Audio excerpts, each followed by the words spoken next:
আসসালামু আলাইকুম রহমতুল্লাহ। বন্ধুরা, 8% কৃষকের আজকের গল্প হলো কলমির শাক।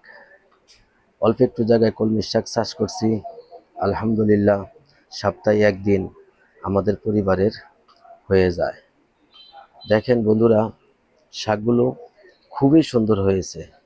মোটামুটি সপ্তাহে একদিন 5-7 দিন পর পর কেটে আবার নতুন করে খাওয়া যায়। তো ছোট্ট জায়গা হলেও যত্ন আর পরিশ্রম যদি করেন, অবশ্যই পরিবারের জন্য নিরাপদ তাজা শাক এবং সবজি উৎপাদন করা সম্ভব। তো বন্ধুরা, আপনারাও যে যেখানে পারবেন সেখানে গাছ লাগাইবেন।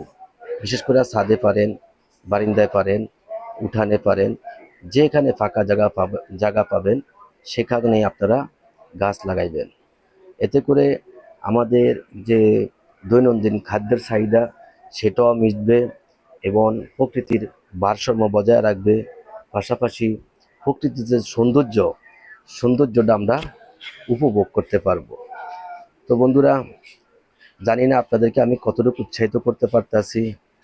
যদি আমার ভিডিও ভালো লাগে, অবশ্যই আপনারা আমাকে লাইক করবেন, কমেন্ট করবেন, শেয়ার করবেন এবং সাবস্ক্রাইব করে উৎসাহিত করবেন।